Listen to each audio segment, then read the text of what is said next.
पहले ही पढ़ चुके हैं, सूक्ष्म जीव हमारे लिए लाभकारी और हानिकारक दोनों होते हैं, है ना।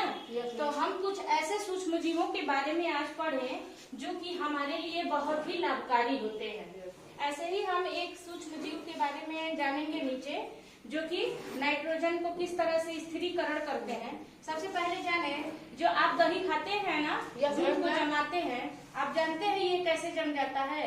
यह एक जीवाणु होता है लैक्टोबैसिलस, जो कि इनको जा करके थक्का जमा देता है दूध का, इसके कारण ये जमता है। और आप ब्रेड खाते हो, पाव रोटी खाते हो, मम्मी घर में गुलगुला बनाती होंगी, बनाती है, फूला फूला रहता है, खूब आटा रख देती होंगी गूंथ करके।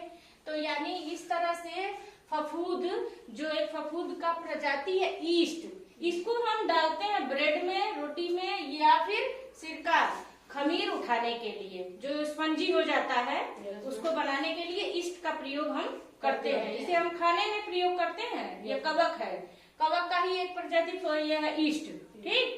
और प्रतिजैविक दवा, जितने भी हमको बीमारियां होती है, मलेरिया, डेंगू, टाइफाइड, उन सब की जो प्रतिजैविक दवा होती है टाइफाइड, उन सारे लोग की दवाओं को बनाने में जीवाणुओं का प्रयोग कुछ मात्रा में किया जाता है ना। तो उन दवाओं को हम प्रतिजैविक दवा कहते हैं। इसी तरह से पेनिसिलिन नामक एक फफूद है, जिससे कि पेनिसिलिन नामक एक दवा है जो प्रतिजैविक दवा है, जो रोगाणुओं को, जीवाणुओं को रोकने के लिए यह हमारे काम आता है। अब देखें नाइट्रोजन का स्थिरीकरण, नाइट्रोजन को स्थिर करना। आप पता है वायुमंडल में कितने प्रतिशत नाइट्रोजन है? 78% नाइट्रोजन है। अगर ये अधिक न होने पाए और यह स्थिर रहे, कुछ मात्रा इसका हमारे जमीन में आ जाए, पौधों के लिए बहुत ही आवश्यक होता है। यह काम कौन करता है? जितनी भी दलहनी फसलें दाल वाली, जितने भी मटर, मूंग, अरहर, सेम जो आता है, और बकला और चना, मटर, इन सब की जब जड़ें आप उखाड़ेंगे ठंडी के दिनों में, तो इन जड़ों के बीच में आपको सफेद सफेद, व्हाइट व्हाइट, गोल गोल गोल गोल सा दिखाई देगा, है ना।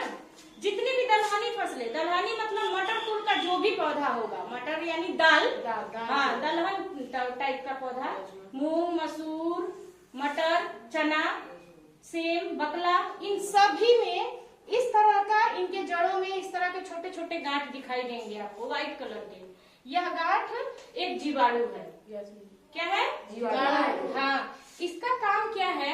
जो वायुमंडल में नाइट्रोजन है उसको क्या करता है? नाइट्रेट और नाइट्राट के रूप में बदल देता है, क्योंकि पौधा डायरेक्ट नाइट्रोजन नहीं लेता है, नाइट्रेट और नाइट्राट उसको चाहिए। तो यह जब पौधे जमीन में लगते हैं तो ये वायुमंडल से खींच करके, और यह राइजोबियम गांठे, इनके जीवाणुओं का नाम क्या है? राइजोबियम। हाँ, ये राइजोबियम जीवाणु इसमें पाए जाते हैं, जो वायुमंडल के नाइट्रोजन को नाइट्रेट और नाइट्राट में क्या करते हैं? बदल देते हैं, और हमारे फसलों को क्या करते हैं? उपजाऊ बनाते हैं। खूब ज्यादा हमारी फसल क्या होती है? हाँ, अच्छी होती है। जब भी हम अरहर का कोई फसल लगाते हैं ना, तो उसके बाद हमारी जो भी फसल उसमें होगी वो बहुत ही उपजाऊ होगी। क्यों ऐसा होता है? क्योंकि उसकी जड़ें जो है वो पहले से ही नाइट्राट और नाइट्रेट उसको दे देती हैं नाइट्रोजन के लेकर के, ठीक है ना, वायुमंडल से। और देखिए इसी तरह से मिट्टी में भी कुछ जीवाणु पाए जाते हैं जो वही काम करते हैं जो ये मटर फूल का पौधा कर रहा है, राइजोबियम की गांठें जो कर रहा है जीवाणु, वो होता है राइजोपस, ठीक है ना। एजोटोबैक्टर होता है जीवाणु। क्या होता है? एजोटोबैक्टर। यह मिट्टी में ही पाया जाता है, जो मिट्टी हमारी होती है उसमें ये पाया जाता है। इसका भी वही काम है कि नाइट्रोजन को क्या करता है? ले लेता है और नाइट्राट और नाइट्रेट के रूप में बदल देता है, जो हमारे पौधों के लिए क्या होता है? बहुत ही आवश्यक आता है, काम होता है। कुछ सूक्ष्म जीव क्या करते हैं? आप देखे हैं कोई भी जानवर मर गया, कोई पेड़ गिर गया, सड़ गल के कुछ दिन बाद वो खत्म हो गया, खत्म हो जाता है ना, मिट्टी बन जाता है। ऐसा क्या है? ऐसा क्यों होता है? यह सूक्ष्म जीव खाते हैं उनको। सूक्ष्म जीव उनको जितने भी कार्बनिक पदार्थ होते हैं उनको खा के क्या करते हैं? नष्ट कर देते हैं। और यह जो खनिजों का जो चक्रण चल रहा है, जो खनिज हमारे मिलते हैं धरती के अंदर से, पेट्रोल और डीजल, ठीक है ना, उनको बनाने का चक्रण ये करते हैं पूरा। करते हैं, यानी घटा देते हैं, है ना। तो हमारा क्या होता है, आपको बताइए कि खनिज को प्राप्त करना एक कठिन प्रक्रिया है, जटिल प्रक्रिया है, और इस जटिल प्रक्रिया में ये सूक्ष्म जीव बहुत ही अहम भूमिका निभाते हैं। इसको नष्ट करते हैं, धरती के अंदर जाता है, और क्या होता है, खनिज पदार्थों का पुनः चक्रण होता है, जमीन में जाएगा, फिर हमारे लिए खनिज बनेगा। अब देखिए आनुवांशिक अभियांत्रिकी में इसेरिटियन और कोलाई सूक्ष्म जीवों का क्या किया जाता है, इनका भी प्रयोग किया जाता है। और है एगेरिकस और मार्केना गुच्छी नामक एक कवक है, जिसको हम खाते हैं सब्जी के रूप में, है ना। और जो हमारा कुछ सूक्ष्म जीव अब हानिकारक है, अधिकतर तो हमें बीमारियां ही बहुत ज्यादा देते हैं ना। कुछ बीमारियां जैसे कि बहुत ज्यादा हानिकारक, जैसे कि दाद रोग हो गया, टाइकोफाइटन और माइक्रोस्पोरम नामक कवक से हो जाता है। कौन सा? दाद रोग। आपको बताइए ना, फंगस कवक जो होता है उसका मुख्य रोग दाद है। Yes ma'am. हाँ, तो ये इसी से होता है, इस कवक से, ये जो टाइकोफाइटन और माइक्रोस्पोरम नामक कवक से होता है, याद रखिएगा इसको।